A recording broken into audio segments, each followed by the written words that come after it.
മലം വരുന്നത് മലത്തിൽ രക്തം കാണും, പൈൽസ് ആണെന്ന് പറയും. അതുപോലെ തന്നെ ബ്രസ്റ്റിൽ തടിപ്പുണ്ടാവും, നോർമൽ തടിപ്പാണെന്ന് മീൻസ് കുറയുമെന്ന് വിചാരിക്കും. വായിൽ മുറിവുണ്ടാവും, അത് 2-3 ആഴ്ചയിൽ അധികം ഉള്ള മുറിവുകൾ, അത് സാധാ മുറിവാണ്, മാറുമെന്ന് വിചാരിക്കും. ഇങ്ങനെ ആളുകൾ നമ്മൾ ഒപ്പിയിൽ പലപ്പോഴും വരാറുണ്ട് ലേറ്റ് ആയിട്ട്. ക്യാൻസർ ഒരു പകർച്ചവ്യാധിയാണോ, ഒരാളിൽ നിന്ന് മറ്റൊരാൾക്ക് പകരുമോ എന്ന ഒരു സംശയം പൊതുവെ സാധാരണക്കാരുടെ വ്യാപകമായുണ്ട്. എന്താണ് ഇതിനെക്കുറിച്ച്? ക്യാൻസർ രോഗികളുടെ എണ്ണം വർദ്ധിക്കുന്നത് എന്നുള്ളത് നമ്മളെ കേരളത്തിൻ്റെ ഓൾഡ് ഏജ് പോപ്പുലേഷൻ കൂടുന്നതുകൊണ്ടുള്ള ഒരു കാരണമാണ്. അതല്ലാതെ തന്നെ യങ് ഏജിൽ തന്നെ നമ്മളെ ഏറെ സ്നേഹം നിറഞ്ഞ പീസ് റേഡിയോ ശ്രോതാക്കളെ ഏവരെയും ആരോഗ്യ വിചാരം പരിപാടിയിലേക്ക് സ്വാഗതം ചെയ്യുകയാണ്.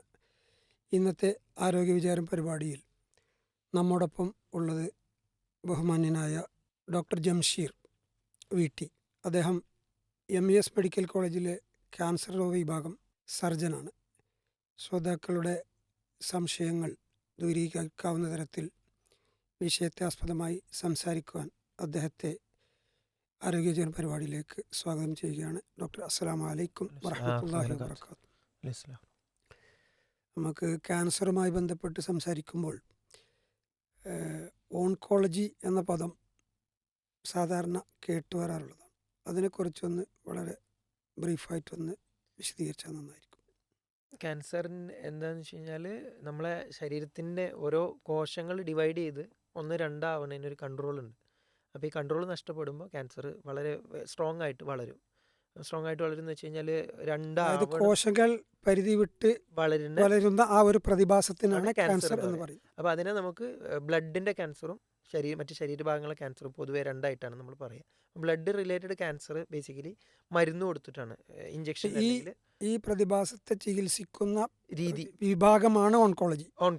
അപ്പോൾ അതിൽ തന്നെ 2-3 സബ്സെക്ഷൻസ് ഉണ്ട്. അതിൽ ബ്ലഡുമായി ബന്ധപ്പെട്ടുള്ള പൂർണ്ണമായും, അല്ലെങ്കിൽ ക്യാൻസറിനെ ചെറുതാക്കാൻ വേണ്ടി കീമോതെറാപ്പി തുടങ്ങിയ രീതിയിലുള്ള ചികിത്സ കൊടുക്കുന്നതാണ് മെഡിക്കൽ ഓങ്കോളജി എന്ന് പറയുന്നത്. പിന്നെ അതുപോലെ തന്നെ ക്യാൻസറിൻ്റെ സൈസ് ചുരുക്കാൻ വേണ്ടി, അല്ലെങ്കിൽ ക്യാൻസർ ഇരിക്കുന്ന ശരീരഭാഗത്തിന് ക്യാൻസർ അവിടുത്തെ ചെറിയ നമ്മളെ കണ്ണുകൊണ്ട് കാണാൻ പറ്റാത്ത രീതിയിലുള്ള ക്യാൻസറിനെ നശിപ്പിച്ച് കളയാൻ വേണ്ടിയിട്ട് റേഡിയേഷൻ ഉപയോഗിക്കുന്നത് മെത്തേഡുകളാണ് റേഡിയേഷൻ ഓങ്കോളജി എന്ന് പറയുന്നത്. പിന്നെ നമ്മളെ സർജിക്കൽ സ്പെഷ്യാലിറ്റി, സർജറി എന്ന് പറയുന്നത് ക്യാൻസർ സോളിഡ് ട്യൂമേഴ്സ് അല്ലെങ്കിൽ തടിപ്പായിട്ട് വരുന്ന ക്യാൻസറിന് ഏറ്റവും പ്രധാനപ്പെട്ട ക്യൂർ കൊടുക്കാനുള്ള ഒരു മെത്തേഡാണ് സർജറി ചെയ്ത് ക്യാൻസറിനെ കളയുന്നത്. അതാണ് സർജിക്കൽ ഓങ്കോളജി. ഈ 3 രീതിയിലാണ് ക്യാൻസർ ഓങ്കോളജി ഉള്ളത്. ഡോക്ടറുടെ ഇത്രയും വർഷത്തെ എക്സ്പീരിയൻസിനിടയിൽ കേരളത്തിൽ പൊതുവെ ക്യാൻസർ രോഗികളുടെ എണ്ണം വർദ്ധിക്കുന്നതായി ശ്രദ്ധയിൽപ്പെട്ടിട്ടുണ്ടോ? ക്യാൻസർ രോഗികളുടെ എണ്ണം വർദ്ധിക്കുന്നത് എന്നുള്ളത് നമ്മളെ കേരളത്തിൻ്റെ ഓൾഡ് ഏജ് പോപ്പുലേഷൻ കൂടുന്നതുകൊണ്ടുള്ളൊരു കാരണമാണ്. അതല്ലാതെ തന്നെ യങ് ഏജിൽ തന്നെ നമ്മളെ പല രീതിയിൽ 17 വയസ്സുള്ള ഒരു തൈറോയ്ഡ് ക്യാൻസർ നമ്മൾ ഒരു 6 മാസം മുമ്പ് ഓപ്പറേറ്റ് ചെയ്തിരുന്നു. കഴിഞ്ഞ മാസം ഒരു 30 വയസ്സുള്ള ഒരു സ്ത്രീയിൽ 2 ക്യാൻസർ ഓപ്പറേറ്റ് ചെയ്തു. അപ്പം അങ്ങനെ വളരെ കൂടിക്കൊണ്ടിരിക്കുന്ന ഒരു അസുഖം തന്നെയാണ് ക്യാൻസർ. പ്രത്യേകിച്ച് ഈ വർധനവിന് കാരണം പലപ്പോഴും നമ്മൾ പൊതുവേ പറയണത് എന്താ വെച്ച് കഴിഞ്ഞാൽ നമ്മളെ ജീവിതശൈലി മാറി, നമ്മളെ എക്സസൈസ് അല്ലെങ്കിൽ എഫേർട്ട് ഇടാനുള്ള ഇത് മാറി, സെഡൻഡറി ലൈഫ് സ്റ്റൈൽ, അനങ്ങാതെയുള്ള ജീവിതമാണ് 1. 2 ഫാറ്റി ഫുഡ് പണ്ട് എങ്ങനെ ക്യാൻസർ ഉണ്ടാക്കുമെന്ന് സംശയിച്ചിരുന്നു. ഇന്നിപ്പോൾ പൊണ്ണത്തടി 13 ക്യാൻസർ ഉണ്ടാക്കുമെന്ന് ഓൾറെഡി തെളിഞ്ഞ് ബുക്കിലൊക്കെ എഴുതി തുടങ്ങിയെന്നല്ല, ബുക്കിലെ വെൽ എസ്റ്റാബ്ലിഷ്ഡ് ഫാക്റ്റാണ്. പക്ഷേ നിർബന്ധമായിട്ട് ഉറപ്പിക്കണ ഒരു കാരണമാണ്. അപ്പോൾ അത് ഭക്ഷണം. പിന്നെ എന്ന് പറഞ്ഞു കഴിഞ്ഞാൽ സ്മോക്കിങ്ങിൻ്റെ, ആൽക്കഹോളിസം. ഭക്ഷണം എന്ന് പറയുമ്പോൾ പുറത്ത് സ്ട്രീറ്റിൽ നിന്ന് കഴിക്കണമെന്നുള്ളതല്ല, നമ്മൾ ആവശ്യത്തിലധികം വേണ്ടതിലധികം കഴിക്കുക എന്നുള്ളത് നമ്മൾ തടി കൂടാനുള്ള കാരണം. പുറമെ നമ്മൾ വെയിറ്റ് കുറയ്ക്കാതിരിക്കുക, അല്ലെങ്കിൽ നമ്മൾ ഹെൽത്തി വെയിറ്റ് മെയിൻറ്റെയിൻ ചെയ്യാതിരിക്കുന്നത് ക്യാൻസറിൻ്റെ പ്രധാനപ്പെട്ടൊരു കാരണമാണ്. 13 ക്യാൻസറിന് ഒരു കാരണമാണ് 13 ക്യാൻസറുകൾക്ക് കാരണമാണ് പൊണ്ണത്തടി. സാധാരണഗതിയിൽ ക്യാൻസർ രോഗികളും അവരുടെ കൂടെ വരുന്ന ബൈസ്റ്റാൻഡറും കുടുംബത്തെയൊക്കെ വർഷങ്ങളായി നിങ്ങളെ ഫേസ് ചെയ്യുന്ന ഒരു സാഹചര്യത്തിൽ നിങ്ങൾക്ക് ലഭിച്ച, അതായത് പുസ്തകത്തിൽ നിന്ന് പഠിച്ചതും അല്ലാത്ത ആളുകളുടെ തെറ്റിദ്ധാരണകൾ, ഈ രോഗത്തെക്കുറിച്ചുള്ള ധാരണകളും തെറ്റിദ്ധാരണകളും നിങ്ങളെ എക്സ്പീരിയൻസിൽ നിന്നൊന്ന് പറഞ്ഞാൽ? നമ്മൾ പല രീതിയിൽ ചിന്തിക്കും, പല കാരണങ്ങളും പലതും പറയാൻ പറ്റുമായിരിക്കും. പക്ഷേ ഏറ്റവും ഇമ്പോർട്ടൻ്റ് ആയിട്ടുള്ള തെറ്റിദ്ധാരണ എന്ന് പറഞ്ഞാൽ ക്യാൻസർ എന്ന് പറഞ്ഞാൽ മരണത്തിന് തുല്യമാണ്, അല്ലെങ്കിൽ പിന്നെ ക്യാൻസർ വന്നു കഴിഞ്ഞാൽ പിന്നെ അവരുടെ ജീവിതം ഫുൾ സ്റ്റോപ്പ് ഇട്ടു എന്നുള്ള രീതിയിലുള്ള ധാരണ 100%. സർജറി എന്നുള്ള രീതിയിൽ നോക്കുമ്പോൾ നമുക്ക് ഭയങ്കരമായിട്ട് നമ്മളെ പേഷ്യൻസ് പലരും സർജറി ചെയ്ത് നോർമൽ ലൈഫിലേക്ക് പോകുന്നുണ്ട്, അവർ ജോലിയിലേക്ക് തിരിച്ചു പോകുന്നുണ്ട്, കുടുംബജീവിതത്തിലേക്ക് പോകുന്നുണ്ട്. പിന്നെ പ്രായമുള്ള ആളുകളാണ്, അവരെ പിന്നെ വീട്ടിലുള്ള കുക്കിങ്, കുട്ടികളെ നോക്കുക, അങ്ങനത്തെ കാര്യങ്ങളിലേക്ക് നമ്മൾ പോകുന്നുണ്ടെന്നുള്ളത് നമ്മളെ കണ്ണിന് മുന്നിലുള്ള സത്യമാണ്. പക്ഷേ ജനങ്ങൾ ക്യാൻസർ എന്ന് വരുന്നതോടുകൂടി ഇതിനി ചികിത്സ ഇല്ല, രക്ഷപ്പെടില്ല, മരണം എന്ന തരത്തിലേക്കാണ് കൂടുതൽ ആളുകളും ചിന്തിക്കുന്നത്. ഇപ്പോൾ പീസ് റേഡിയോ ശ്രോതാക്കളോട് പറയാനുള്ള ഒരു കാര്യം, ഇത് ക്യാൻസർ രോഗം വരുമ്പോഴേക്കും അങ്ങനെ മാനസികമായി തളർന്ന് ഇങ്ങനെ ചിന്തിക്കേണ്ട കാര്യം ഇല്ല എന്നാണ് നിർബന്ധമായിട്ടും ഇല്ല. ഡോക്ടറുടെ പ്രത്യേകിച്ച് തുടക്കത്തിലുള്ള ഫസ്റ്റ് സ്റ്റേജ് സെക്കൻഡ് സ്റ്റേജിലുള്ളവർക്ക് ഒരു നിലക്കും അത് ചിന്തിക്കാൻ പാടില്ല എന്നുള്ളതാണ് എനിക്ക് പറയാനുള്ളത്. കണ്ടുപിടിക്കാൻ വളരെ മറ്റു രോഗങ്ങളെ പോലെ സർജറിയോ മറ്റു ചികിത്സകളോ ഒക്കെ വെച്ച് ചികിത്സിക്കാവുന്നതാണ്. നല്ല രീതിയിൽ ചികിത്സിച്ച് കൊണ്ടുപോകാവുന്നതാണ്. ക്യാൻസർ ഒരു പകർച്ചവ്യാധിയാണോ, ഒരാളിൽ നിന്ന് മറ്റൊരാൾക്ക് പകരുമോ എന്ന ഒരു സംശയം പൊതുവെ സാധാരണക്കാരുടെ വ്യാപകമായുണ്ട്. എന്താണ് ഇതിനെക്കുറിച്ച് പറയുക? അത് ഈ ചോദ്യത്തിൻ്റെ ഏറ്റവും ബേസിക് കാരണം എന്താണെന്ന് വെച്ച് കഴിഞ്ഞാൽ, പ്രായ ആളുകളിലാണ് പൊതുവെ ക്യാൻസർ വരിക. ഉം. ആ ആളുകൾ അവരെ വീട്ടിൽ സ്വാഭാവികമായിട്ടും പേരക്കുട്ടികളുണ്ടാവും, പിന്നെ അവരെ കാണാൻ ഒത്തിരി ആളുകൾ വരും. ഇങ്ങനെയുള്ള ആളുകളാണ് ഇത് ഇവരെ മനസ്സിൽ കൊണ്ടു നടക്കുക. ഒരിക്കലും ക്യാൻസർ ഒരാളിൽ നിന്ന് ഒരാൾക്ക് ഒരിക്കലും വരാറുള്ള സാധ്യത ഇല്ല എന്നല്ല, സീറോ ആണ്, അതൊരിക്കലും വരൂല. പക്ഷേ ഒരു ഇൻഫെക്ഷൻ, ഒരു HPV ഇൻഫെക്ഷൻ എന്നൊക്കെ പറയുന്നത് ലൈംഗിക ബന്ധത്തിലൂടെ ആ ഇൻഫെക്ഷൻ വരുമെങ്കിലും അത് കാരണം ക്യാൻസർ വരില്ല. അത് കാരണം ക്യാൻസർ ഉണ്ടാക്കാം. പക്ഷെ നേരിട്ട് നമ്മൾ ഒരേ പ്ലേറ്റ് ഉപയോഗിക്കണമുണ്ടോ, നമ്മൾ അവരെ കെട്ടിപ്പിടിക്കണമുണ്ടോ, നമ്മൾ അവരെ സമാധാനിപ്പിക്കണം, നമ്മൾ തൊടുന്നുണ്ടോ, ക്യാൻസർ പലരും നമ്മളോട് ചോദിക്കും സർജറി ചെയ്യണോ നിങ്ങൾക്ക് ക്യാൻസർ വരും. ഒരിക്കലും അല്ല, ക്യാൻസർ ഒരാളിൽ നിന്ന് ഒരാൾക്ക് ഒരിക്കലും വരില്ല. അത് വരിക എന്ന് പറഞ്ഞു കഴിഞ്ഞാൽ പിന്നെ എന്തെങ്കിലും പറയുക, ഒരു ഇൻഫെക്ഷൻ കാരണം കൊണ്ടുള്ള ക്യാൻസർ, ഇൻഫെക്ഷൻ വന്ന് ആ ഇൻഫെക്ഷൻ പിന്നെ ക്യാൻസർ ആവുന്ന രീതിയിലൊക്കെ റയറായിട്ടുള്ള ഒരു എക്സാമ്പിൾ മാത്രമാണ് അതിലുള്ളത്. പൊതുവെ ക്യാൻസർ വരാനുള്ള കാരണങ്ങൾ സാധാരണ ജനങ്ങൾ ശ്രദ്ധിക്കേണ്ടതിനെ കുറിച്ചൊന്ന് വിശദീകരിച്ചു തന്നതായിരിക്കും. കാരണങ്ങൾ എന്ന് പറഞ്ഞു കഴിഞ്ഞാൽ നമ്മൾ നേരത്തെ ഇപ്പം നിങ്ങൾ പറഞ്ഞല്ലോ, മുന്നേ പറഞ്ഞ ഒബിസിറ്റി ഒരു കാരണമാണ്. അതുപോലെ തന്നെ 40% ക്യാൻസർ ഉണ്ടാക്കുന്നത് മനുഷ്യന്മാരിലുള്ള നല്ലൊരു ശതമാനം ക്യാൻസർ ഉണ്ടാക്കണേ. എന്നാൽ നമുക്കത് ഒഴിവാക്കാൻ പറ്റുന്ന ഏറ്റവും പ്രധാനപ്പെട്ട ഒന്നാണ് സിഗരറ്റോട് ബന്ധപ്പെട്ട പുകയിലയോ അല്ലെങ്കിൽ വായിൽ വെക്കുന്ന രീതിയിലുള്ളതോ. ഇതൊക്കെ നമ്മളെ ശരീരത്തിൻ്റെ ഓൾമോസ്റ്റ് എല്ലാ ഭാഗത്തിൻ്റെ ക്യാൻസറിനും, വായ, നാവ്, അന്നനാളം, സംസാരിക്കുന്ന ലാരിങ്സ് തുടങ്ങിയ എത്രയും കാര്യങ്ങൾ ഇതൊക്കെ ഒഴിവാക്കുക.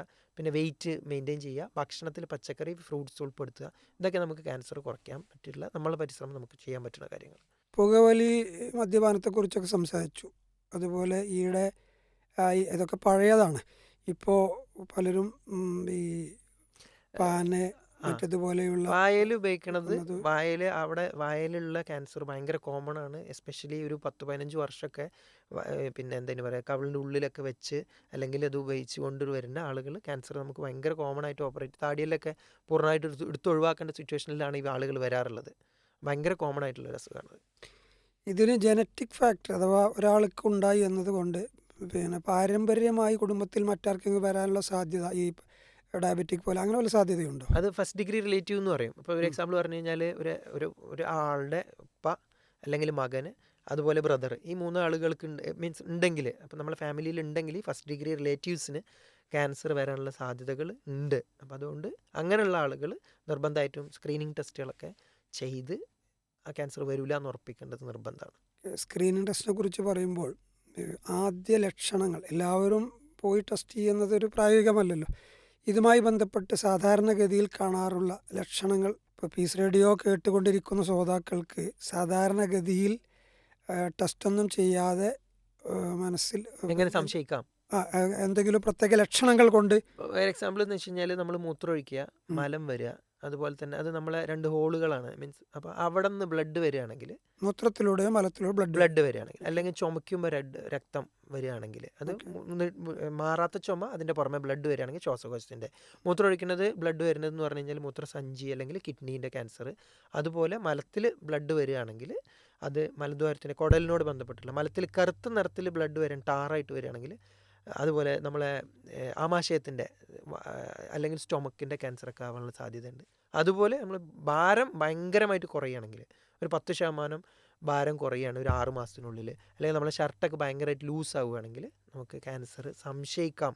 ആണെന്നല്ല, ഇങ്ങനെയുള്ള ആളുകൾ നിർബന്ധമായിട്ടും ക്യാൻസർ ഇല്ല എന്ന് ഉറപ്പ് വരുത്തണം. അതുപോലെ പ്രായമുള്ള ആളുകൾ അനീമിയ, രക്തക്കുറവ് ഉണ്ടാവുകയാണെങ്കിൽ, ഒരു ട്രീറ്റ് ചെയ്തിട്ട് മാറാത്ത രക്തക്കുറവുണ്ടെങ്കിൽ, വിളർച്ച ട്രീറ്റ് ചെയ്തിട്ട് മാറാത്ത രീതിയിലുണ്ടെങ്കിൽ നമ്മൾ ക്യാൻസറിനെ സംശയിക്കണം. ഹീമോഗ്ലോബിൻ്റെ അളവ് വളരെയധികം കുറയാണ്, ട്രീറ്റ് ചെയ്തിട്ട് കുറയണില്ലെങ്കിൽ നിർബന്ധമായിട്ടും അയൺ ടാബ്ലറ്റുകൾ, ഇഞ്ചക്ഷനൊക്കെ എടുത്താലും വീണ്ടും കുറയുകയാണെങ്കിൽ നിർബന്ധമായിട്ടും സംശയിക്കണം. ഈ ലക്ഷണങ്ങളിൽ പലപ്പോഴും ഡോക്ടറുടെ ഈ പ്രായോഗിക ഇതിനിടയിൽ ജനങ്ങൾ അവഗണിക്കുന്നതായ വല്ലതും ശ്രദ്ധയപ്പെട്ടിട്ടുണ്ടോ?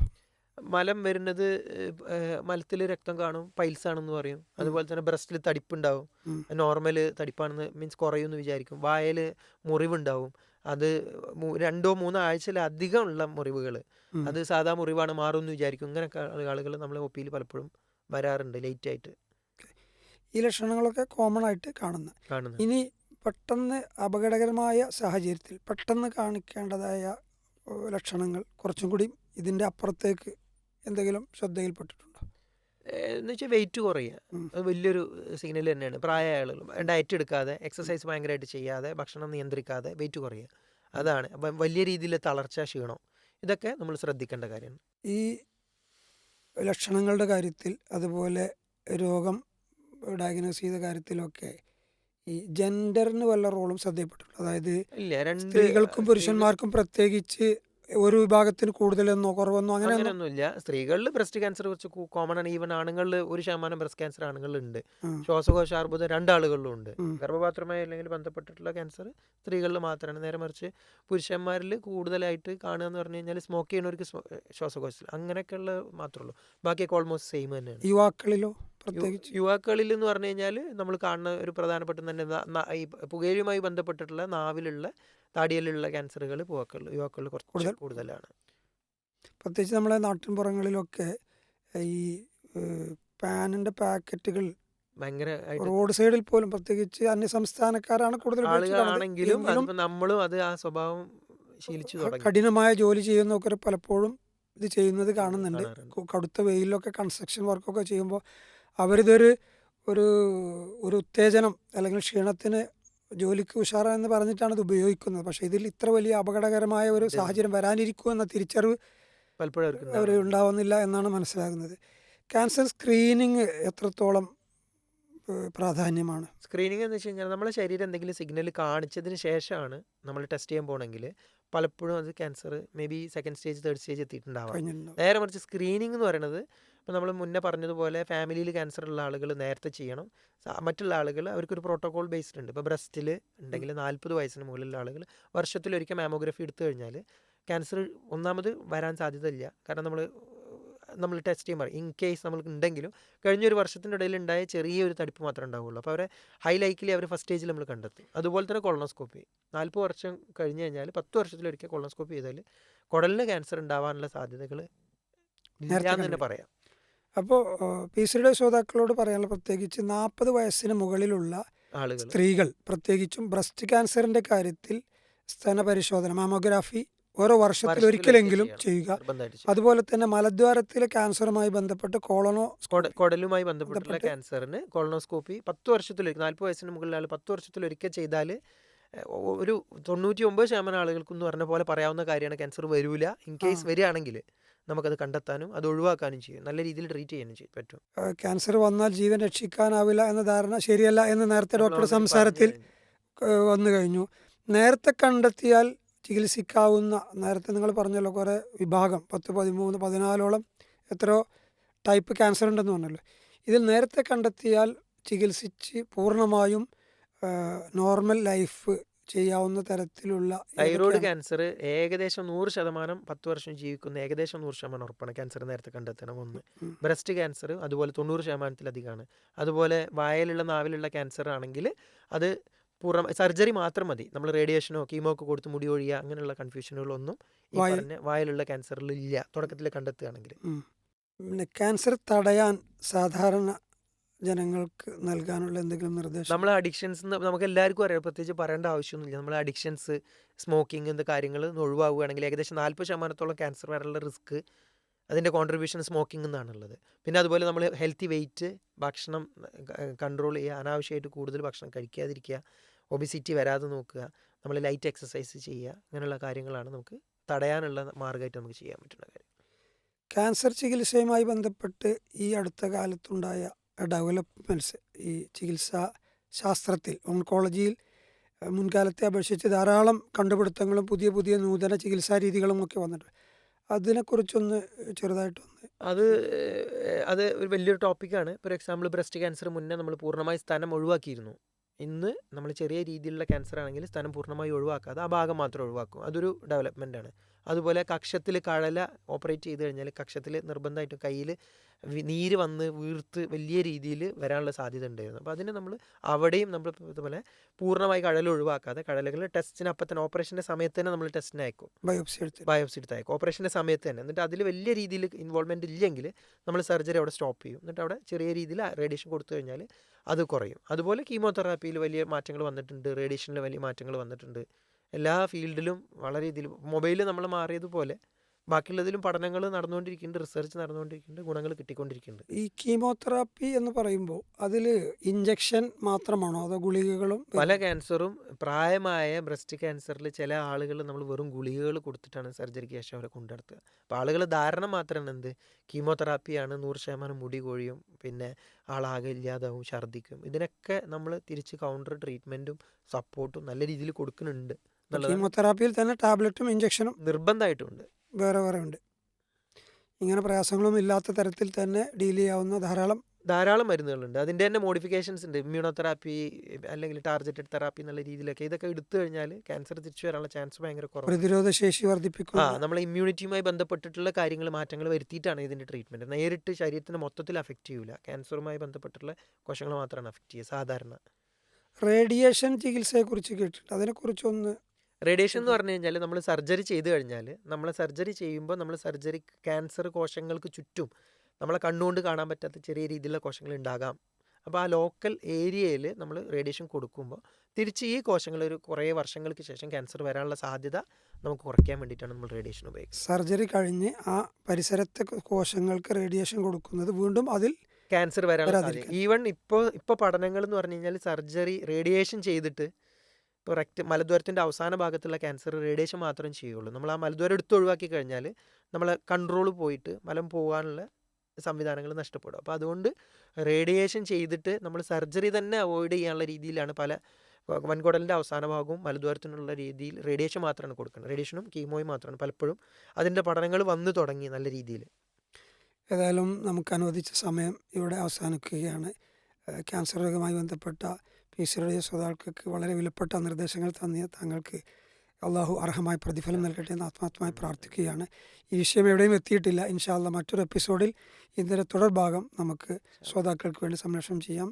അസ്സലാമു അലൈക്കും വറഹ്മത്തുള്ളാഹി വബറകാതുഹു.